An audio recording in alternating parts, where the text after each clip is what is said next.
The Siratul Nabi Sallallahu Alaihi Wasallam is being shared with you, and Luqman Bhai, who's a life coach and also an assistant professor, he teaches for HR, and many of us would like to listen to him.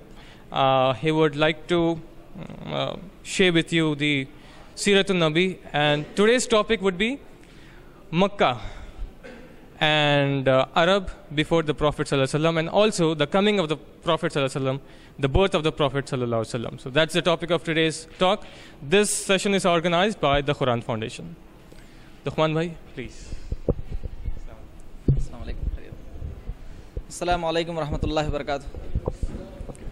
How are you all today? Fine? How many of you are for the first time today here in Urdu Ghar? 1, 2, 3, 4. And you are earlier, long back ago I believe. What brought you here, those who have come for the first time? कैसा पता चला आपको ये sessions के बारे में? Through friends, through email. You receive emails every week, or this was the first time you received it? No, regarding the session. Okay. So today's topic actually interested you. Okay. And what about you, brother? First time you received an email, or how did you come to know? Through? You received an email. For the first time you received it, or you keep receiving it? First time. So you will be keep receiving that hereafter. Great. So please keep coming also. Inshallah, your presence here makes a difference to us also. Okay. Brother Alim, as he was sharing with you, that this part of the session is from the Quran Foundation, where we are making an effort to talk about the life of the Prophet Sallallahu Alaihi Wasallam also, with the purpose or intention that we become ourselves more aware of who the Prophet Sallallahu Alaihi Wasallam was. We know, it's not that we don't know and that's why we are doing that. We know it, but the way the Western media has projected, or the way the world is talking about Islam or Muslims or the Prophet Sallallahu Alaihi Wasallam, that makes us important to rediscuss that and focus upon points which are touching with the current times, with the contemporary times. It so happens that something keeps going from our eyes for long, we don't notice certain things in it.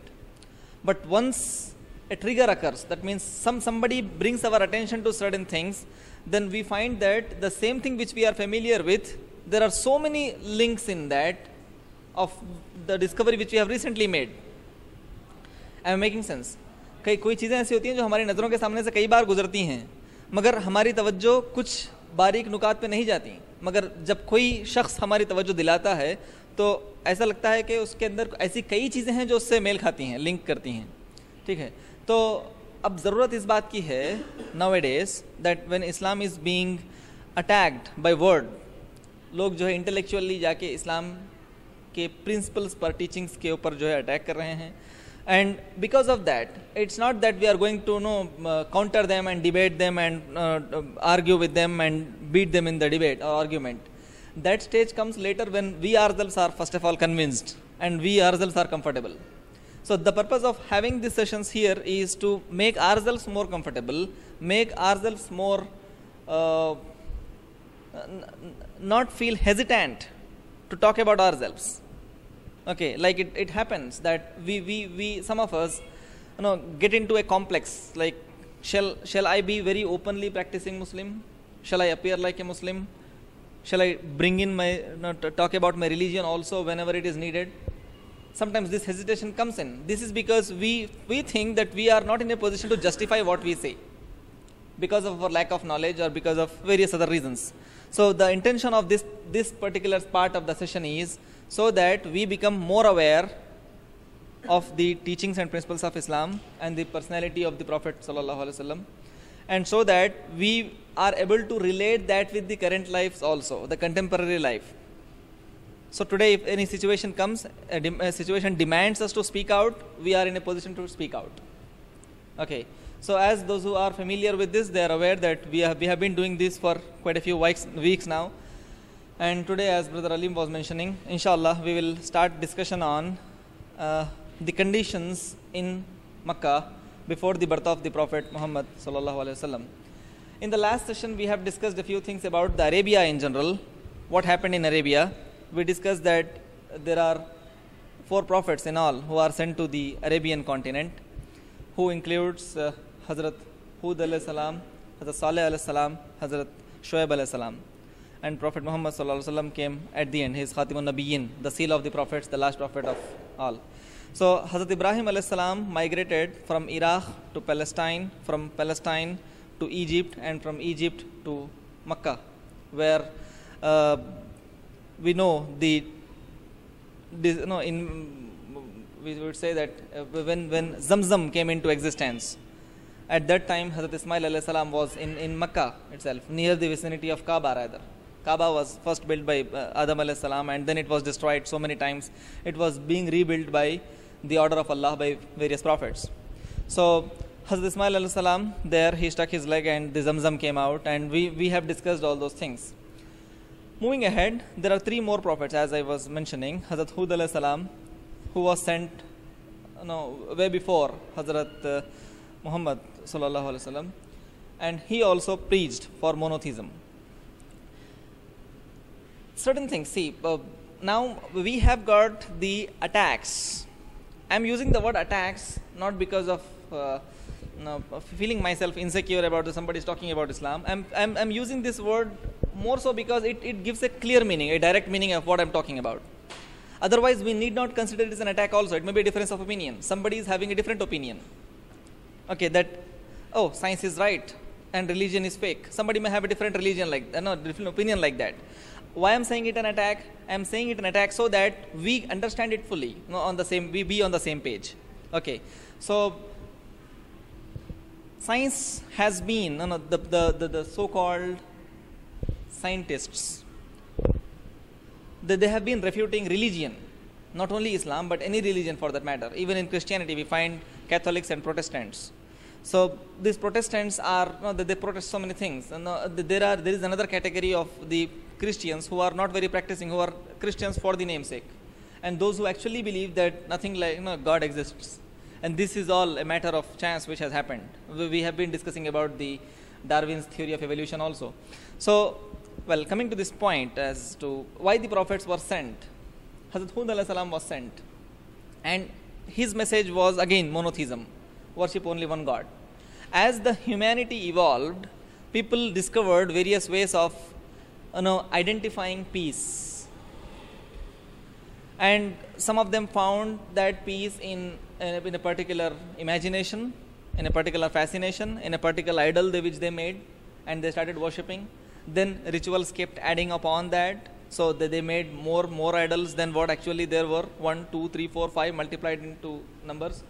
Then the basic purpose of Allah subhanahu wa ta'ala sending prophets was to keep reminding the humanity that Allah is one, monotheism.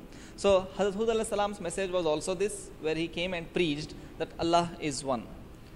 And as it was the case with the peoples in all the times, including the times of the Prophet Muhammad, peace be upon him, the people refuted. Because it is something like, you're taking away so many things from me and giving me only one thing. Assume that you have got 15 pens, I take away all the pens from you and say, take only this one pen. Will you be happy?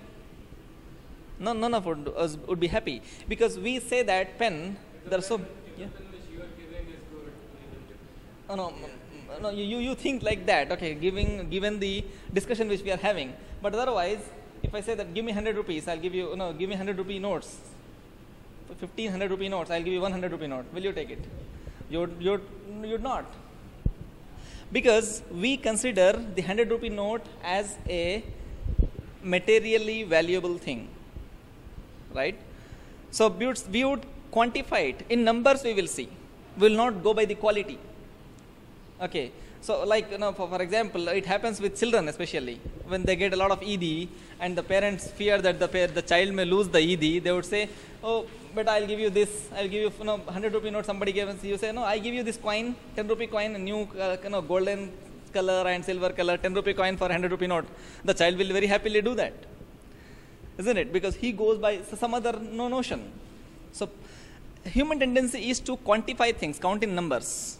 So the people, those who were actually having so many idols in place, they would say that what? We have got so many gods and you want to take all of them and give us only one? We would not accept that. So they have been refuted, and we keep, we have read in Quran so many times it is mentioned, and in Hadith also, where the followers of, where the people of Bani Israel, who have killed so many prophets, they have killed also, they have went to the extent of killing the prophets who were actually taking their own religious beliefs. So Hud alayhi salam was also countered like that by people, and Allah subhanahu wa ta'ala sent a cloud over them, and they thought that this cloud has come for rain, but again this cloud was actually what shall I say, a calamity over them, and all of them succumbed. Then Hazrat Hud alayhi salam, after 200 years of Hazrat Hud alayhi salam, Hazrat Shoaib alayhi salam was sent by God Almighty. Through the various traditions of the Holy Prophet, we come to know that there were more or less 124,000 prophets sent by Allah subhanahu wa ta'ala at various times in various places in the world. We are specifically talking about the Arabian continent, or Kaaba, Makkah and the nearby vicinities. So we don't know other prophets who were coming during those times parallelly or immediately after or immediately before Hazrat Hud alayhi salam at other places in the world. But Hazrat Shoaib alayhi salam came after 200 years of passing away of Hazrat Hud alayhi salam. Now, I thought it for myself. Well, we need, we can recheck, we can do more research in this to get an opinion, to form a more standard opinion. I thought for myself, why Allah subhanahu wa ta'ala has left the humanity in Arabia 200 years in lurch? With no caretaker, no prophet. As far as we know, okay, there might have been sent, but what is told to us by the Prophet sallallahu alaihi wasallam and what is mentioned in the Quran, we come to an understanding that 200 years passed after Hud alayhi salam, when Hazrat Saleh alayhi salam came. So I started thinking, what is the reason, why Allah subhanahu wa ta'ala has just left the humanity? I understood by my small brain that, okay, it's Allah wants to tell the humanity that Allah is one. So worship me alone and don't worship anybody else. This is the message, right? Then why he did not send a prophet in between? What I thought for myself is, Allah doesn't care whom you worship. It doesn't actually give any benefit or disadvantage to Allah subhanahu wa ta'ala whether we worship him or do not worship him. He does whatever he wills. He says kun and fayakun, it happens. He says happen and it happens. Okay. So if worshipping Allah subhanahu wa ta'ala, I am not at all making an iota may be a bigger word rather, a smallest to star, smallest, in fact nothing, no small, no. I am going to make no difference in the in the power of Allah subhanahu wa ta'ala, whether I worship him or do not worship him. So it doesn't matter to him, he doesn't care. It's for our good that we have to bow in front of him alone, isn't it? So that's understanding which I get from when I think like this. If you have a better understanding, you can share that with me. So then Hazrat Saleh alayhi salam was sent. People demanded from him some miracle which can confirm to them that God is one. If you are saying, okay fine, if you say God is one, then bring us some miracle. So as we have heard from various people, and we read in the Quran also, that Allah subhanahu wa ta'ala has sent a she camel for Saleh salam as a miracle of Allah. So there were conditions specified that this she camel is special. So there was a small pond over there. She would drink water one day and the other animals would come and drink water one day. That was the condition made and it was being followed. But some jealous people did not actually accept that, those who were against the Prophet Shoaib alayhi salam. So they made a conspiracy to kill the she camel. So they cut the tail of the she camel and Allah subhanahu wa ta'ala, and they killed the she camel, and Allah subhanahu wa ta'ala sent a calamity on them. An earthquake took away all of their lives. Then came Hazrat Shoaib alayhi salam, and Shoaib alayhi salam's message was also this monotheism. All the prophets have been preaching that only, monotheism. So he also preached the same. Again there was refutation. There were very few followers who would accept the call of monotheism, calling towards one God, and many of them are against it. Allah again sends a calamity as per his practice had been before the Prophet sallallahu alaihi wasallam, to send calamities over groups who would refute the call of prophets. So he sends that in the form of a cloud again, and all the people perish. Okay, now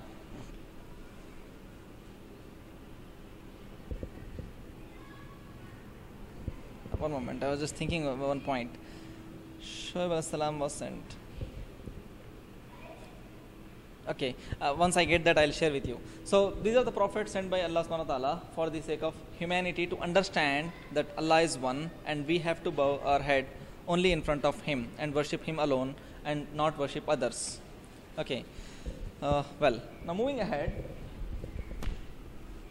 or coming towards coming more closer towards the birth of Prophet sallallahu alaihi wasallam, just a brief touch about the lineage of the Prophet sallallahu alaihi wasallam. As per the historical records, or as far as I could research, I had come to understand that we have got at least information of 4 generations before the Prophet sallallahu alaihi wasallam.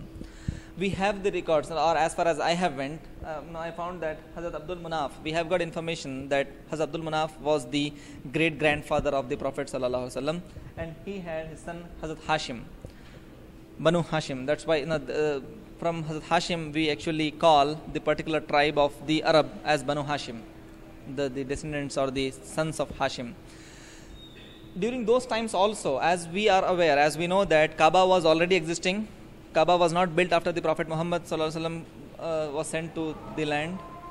We'll take a break of 1.5 minutes, or as far as the Adhan lasts.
not as per your wish, only then you will be saying oof. So addressing that moment, Allah says, don't say oof. Isn't it? Not about the good times. Okay, so we are in fact being deprived of the point that no, I'm being forced my parent to say oof actually. I'm not saying on my own, I'm otherwise a good chap, but my parents are forcing me to say oof. This particular logic also has been taken from you, not to say oof anytime by saying that point. Okay, so Allah and His Prophet send curse on the people, those who do not take care of the parents. That's one. Secondly, Allah and the Prophet curse be on the people, those who have taken, those who have got Ramzan and those who have not got their sins cleansed. So the Prophet said, Ameen. So when we find Ramadan, we have to worship Allah subhanahu wa ta'ala in such a way that all our sins of the year, the past year, or the life, if there were any gurah kabira, Allah forgives us mercifully. Okay. Then thirdly, or no, I don't know the order, the Prophet said, Jibreel said that curse of Allah be and the Prophet, and I believe in Malaika also. Is the curse of Malaika also there? Okay, I don't know, subject to verification. We'll verify, please. If you know, please tell me. So curse be on those people, those who listen the name of the Prophet sallallahu alaihi wasallam and do not send darood on him. Okay, for whose sake? For Prophet's sake? For Allah's sake? For my sake, for your sake, for our sake. One of my friend with whom when I was sharing this hadith, he said, oh, come on, please, don't preach such negative things about the Prophet. I said, negative thing about the Prophet? How can a Prophet demand that somebody send darood on him? A darood is a prayer which you are seeking for him. It's like we do at our families. Your younger ones are there, you say and expect a salam from them. Isn't it? You want the younger one to do salam to you. Happens or not in our families? Like our elder ones in the past, you went to their home, they would not say salam unless you go and say assalamu alaikum. They say wa alaikum assalam wa rahmatullah. What do you mean by that? Salam is what? Your dua, you're actually blessing this person. Ya Allah, peace be upon him. So you actually want the children to do salam to you. That means, please pray for me, pray for me, pray for me. Wa alaikum assalam wa rahmatullah. Now that you have prayed for me, I will pray for you. Uncle comes and say, Beta, salam karo uncle ko. Pray for the uncle. Beta say, Assalamu alaikum. No, I will not pray. Sometimes my daughter and my son, society has become so that even I have to, because people, those who come actually do not do salam. I have cultivated this habit. I'm telling you, cultivated means I had to struggle myself to get into this habit of doing salam even when finding children around, because it is not a practice in our society, unfortunately, which is against the teachings of Islam. We have to do salam to a Muslim the moment you see him. Okay, isn't it? So, irrespective of whether you are elder or younger, in fact, elders are recommended to do it first. Okay, so I made this habit of getting into a place, and if I find people, by the grace of Allah, I got this to say salam to them, and they respond back. So, but I find people coming to my home, and they just enter and keep looking at the kids. And if they do not do salam, they would look at me. What is that? No, not in that sense, but they would get a feeling. So, it is in fact against the sunnah of the Prophet sallallahu alaihi wasallam and against the teachings of Islam, isn't it? So, out of the societal norms, I have to say, better do salam. My daughter would sometimes rebel. She would do like that. I had to tell her twice and thrice. Till that time, he is waiting. I would do wa alaikum assalam only when the person does that. The uncle doesn't do. This is the ironic situation. Let us look at ourselves and see whether we are indulging in this. We have to be the first person to do salam, whether they are younger or elder. And if tomorrow, it doesn't mean that we go to our elders and expect salam from them, because Luqman said in session that elders shall do that. So it's not that we are doing that. We shall be the first two, and that's how it proceeds. So where is the point? So my friend told me that Luqman, he got angry on me, and he said, don't preach such negative things about the Prophet. I said, what is negative in that? He said, how can a Prophet demand prayer for himself? I said, see brother, it is not that he wants it to listen from you. He would not feel good if you say salam to him, or if you say that Allah give blessings to him. It is for us he is saying that, because he knows Allah loves him most, and Allah loves them who loves him most. So for our good, he says, if you want to be in heaven, please send the route to me. If you don't send the route to me, you would land in hell. That means if you do not follow me, if you do not love me, we all know, right? It is mentioned in the Sahih Ahadith that a Muslim is not a complete Muslim until and unless the Prophet's love in his heart is more than his wealth, his children and himself. Sahaba used to say, Ya Rasulullah, aap par mere maa baap khurban. The maa baap about whom Allah subhanahu wa ta'ala restricts us against saying uff. You can't say uff to them. And the pain which a mom has taken while she is conceiving a child, or which our moms have taken when she was conceiving us, while just lifting her leg and putting across the, what do you call that, chaukat ke us par khadam rakhne mein jo takleef hui, even we can't repay it back. One companion goes to the Prophet and says, Ya Rasulullah, my mom is very old and she can't walk, so what I did, I took her over my shoulders and did a hajj along with her. I did a hajj for her, putting her on my shoulder. Did I actually pay the compensation to her? The Prophet said, Sallallahu Alaihi Wasallam, you have not even paid the one single second where he actually was carrying you and she stepped over the chaukat. What do you call that? Chaukat, English mein kya bolenge? Chaukat. When she did that, you have not even paid the compensation for that. So we can't repay. But when it comes to the Prophet Sallallahu Alaihi Wasallam, mere maa baap khurban. Isn't it? Making sense? So how important that, the Prophet Muhammad, peace be upon him, is? Badaz Khuda Buzurg Tuhi Qissa Mukhtasar. And the story ends there. La ilaha illallah Muhammad Rasulullah.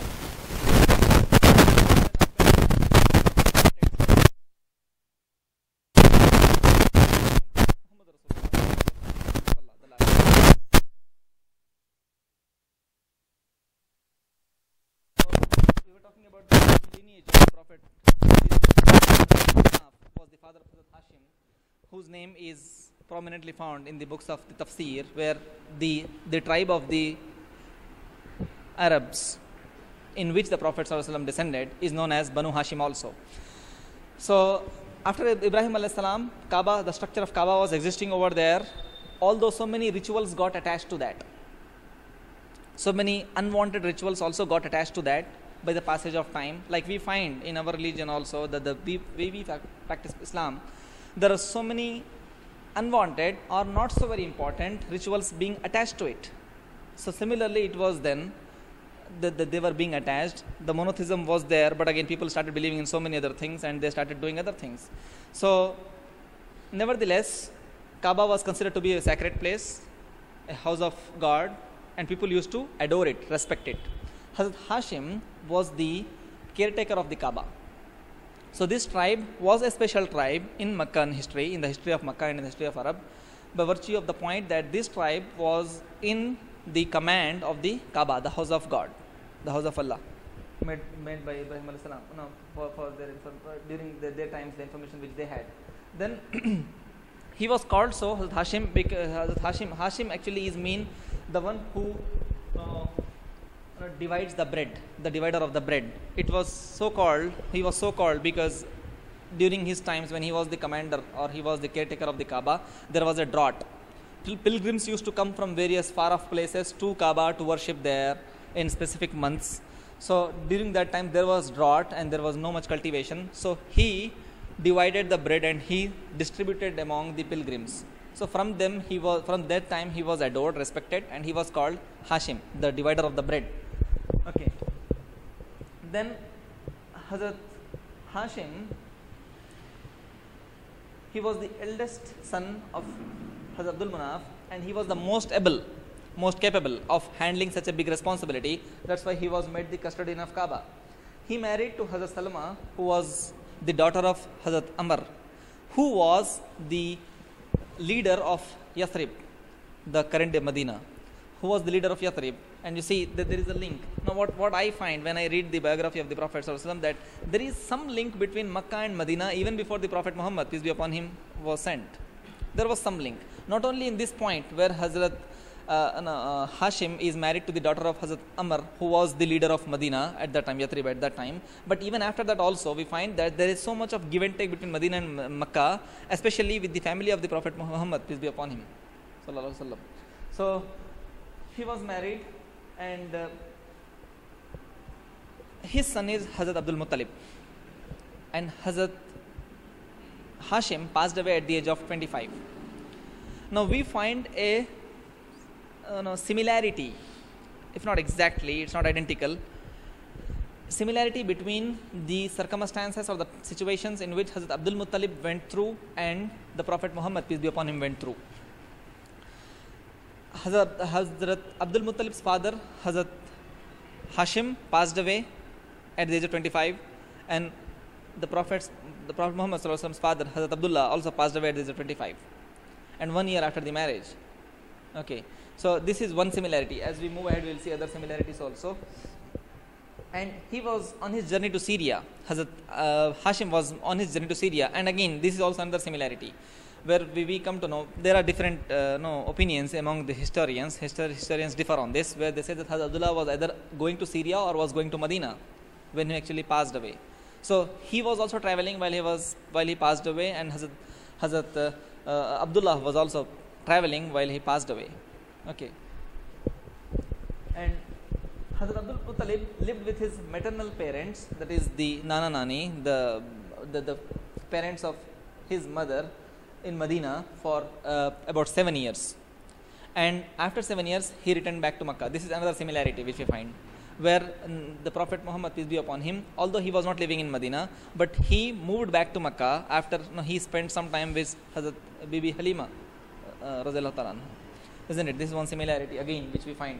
So at the age of 7, he returned. Hazrat Abdul Muttalib returned to Makkah to live with his grandparents, the paternal grandparents.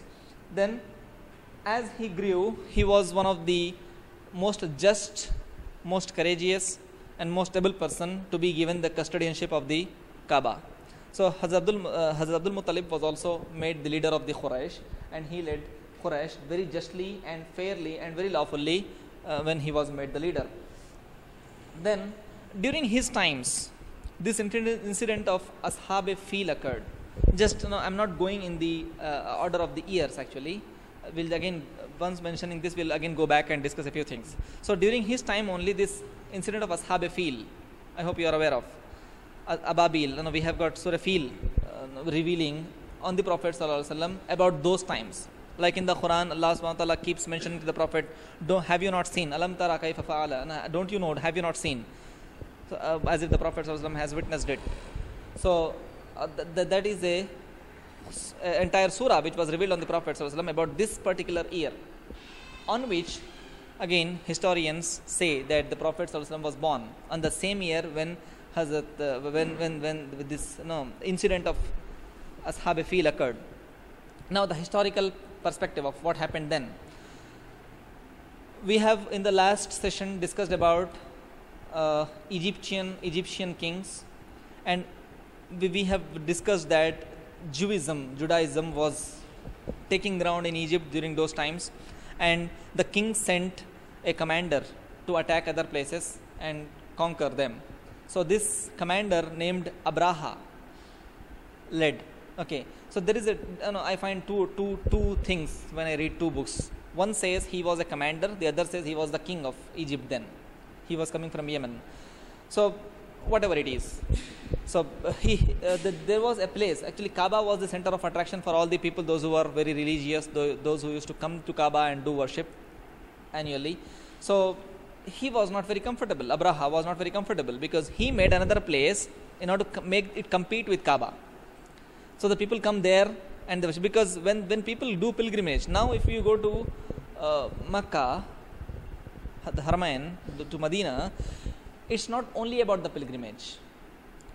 We have to understand and accept also. See, some people, I find that they unnecessarily keep arguing about that. I said, why two? Let us not argue about that. They say that, that they have made Haramain a business place. The answer is yes, they have. It's a very big source of revenue generation for them. Let us not try to find awliya Allah in them. Okay, they are the rulers of a particular country, and as any rulers of any country would do business and would want foreign currency revenue to be generated for them, they are doing that, isn't it? So let's understand that. So now wherever the point is, wherever pilgrimage spots develop, the business establishments develop over there, mushroom. So this Mr.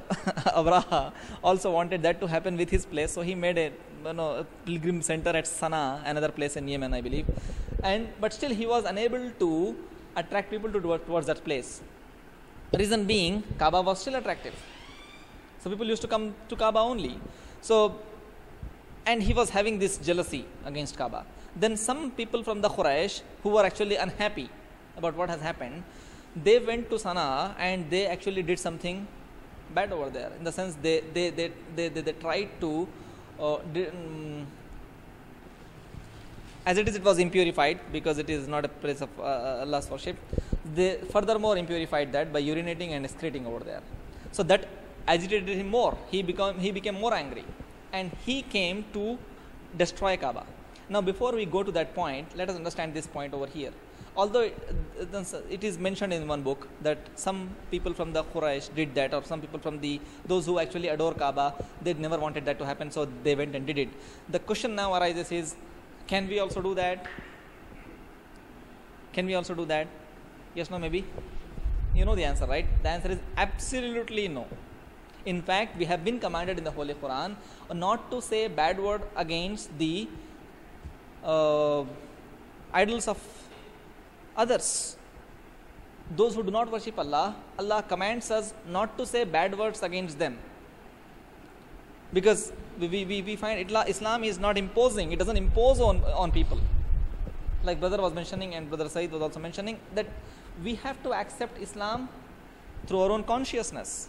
Now I fail to understand, this is a good point actually to counter those people's opinion who believe that people were made Muslims by use of sword.